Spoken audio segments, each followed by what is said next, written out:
Hi friends, welcome to మా queens YouTube channel. ఇదిగోండి, ఈరోజు చింత చిగురు పచ్చడి పెడుతున్నాను. ఎండుమిరపకాయలు వేసి. ఇంతకుముందు రోటి పచ్చడి పెట్టాను. ఇప్పుడు మిక్సీలో శనక్కాయ పప్పులు, వేరుశెనగ గుళ్ళ ఎన్ని వేసి చేస్తున్నాను. అప్పుడు వట్టి చట్నీనే పెట్టాను అనమాట, మామూలుగా. ఇంతకుముందు పూర్వకాలంది. ఇవ్వండి, ఇవి శనక్కాయ పప్పులు, వేరుశెనగ గుళ్ళు, ఇవి చిగురు, చింత చిగురు. మీకు ఎన్ని కావాలంటే అన్ని వేసుకోవచ్చు, మీ మనుషుల్ని బట్టి ఇంట్లో. ఇది చింత చిగురు అండి. ఇవి ఎండుమిరపకాయలు. ఇన్ని తగినన్ని వేసుకోవాలి. ఎండుమిరపకాయలు, కొద్దిగా జీలకర్ర వేసుకోవాలి. ఇదిగోండి జీలకర్ర అదిగోండి వేసాను ఇప్పుడే. కొంచెం మెంతులు, కొంచెం 4 గింజలు మెంతులు సరిపోతాయి. కొంచెం అంటే ఎక్కువ చట్నీ అయితే ఇంకొంచెం ఎక్కువ వేసుకోవచ్చు మీరు.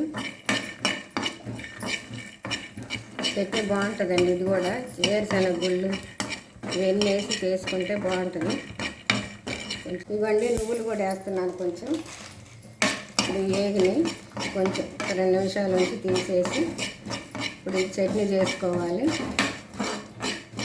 చింతపండు ఏమి అవసరం లేకుండా ఇలానే వేసుకోవాలి. మెంతులు, జీలకర్ర, నువ్వులు, వేరుశెనగ గుళ్ళు, ఎండుమిరపకాయలు, చింత చిగురు, తర్వాత ఉల్లిగడ్డ అవన్నీ చూపిస్తాము. ఇదండి అయిపోయింది. ఎండుమిరపకాయలు కూడా వేయించుకోవాలి. ఇవి వేపాను అనమాట, వేపి వేస్తున్నాను దీనిలో. నేనంత సాల్ట్, చింత చిగురు కాబట్టి ఎక్కువ పట్టుద్ది చట్నీలో. మళ్ళీ సాలపోతే మళ్ళీ వేసుకోవచ్చు, సరిపోకపోతే. నీళ్ళు చాలా బాగుంటాయి. పూర్వకాలంలో చేసింది ఇవి.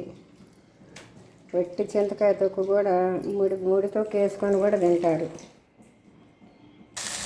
ఇవన్నీ చింత చిగురు. ఆయిల్ అవసరం లేదు, వట్టిగా మగ్గిపోద్ది.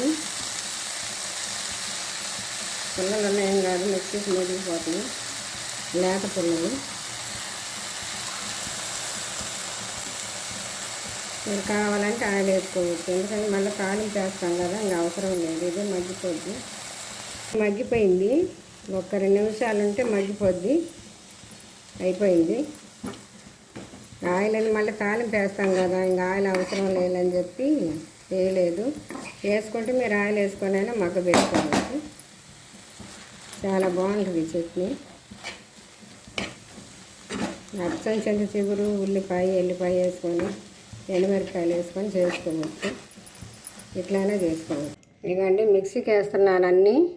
ఎండుమిరపకాయలు, వేరుశెనగ గుళ్ళు, నువ్వులు, మెంతులు, జీలకర్ర, సాల్ట్ వేసి వేస్తున్నాను. వేసుకున్నాక చింత చిగురు వేయాలి. ఎల్లిపాయలు కూడా వేసేసానండి, వాటితో పాటు మిరపకాయలతో పాటు. ఇప్పుడు చింత చిగురు వేయాలి. ఇదిగోండి, చిగురు వేసాను. ఇప్పుడు తాలింపు వేయాలి. అండి, పచ్చిశనగపప్పు, శనగపప్పు, ఆవాలు, జీలకర్ర,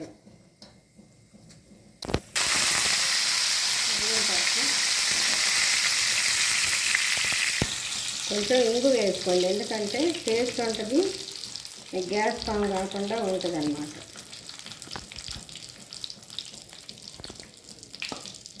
ఇది తాలింపు వేగింది.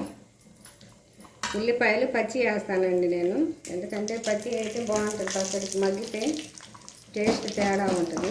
పచ్చి ముక్కలు అయితేనే బాగుంటుంది పచ్చట్లో ఏదైనా సరే.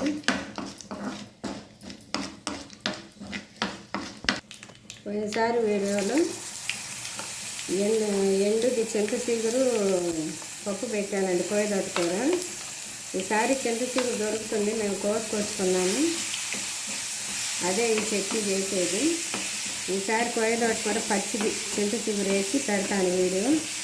చాలా బాగుంటుంది, అలా చేసుకోండి మీరు కూడా.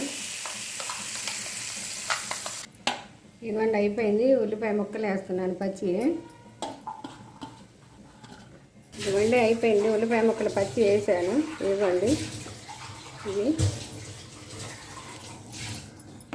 చట్నీ చాలా బాగుంది. మీరు కూడా ఇలా చేయండి, మీరు కూడా ట్రై చేసి చేసుకొని తిని చూసి కామెంట్ రూపంలో తెలియజేయండి. చట్నీ అయితే చాలా బాగుంది. ఉప్పు సరిపోకపోతే వేసుకోవచ్చు మళ్ళీ. ఇలా ట్రై చేసి తిని చూసి లైక్ చేయండి, షేర్ చేయండి, సబ్స్క్రైబ్ చేయండి, గంట కొట్టండి తప్పనిసరిగా. ఎవరు లైక్ చేయట్లేదు, తప్పనిసరిగా చేయాలండి. బాయ్.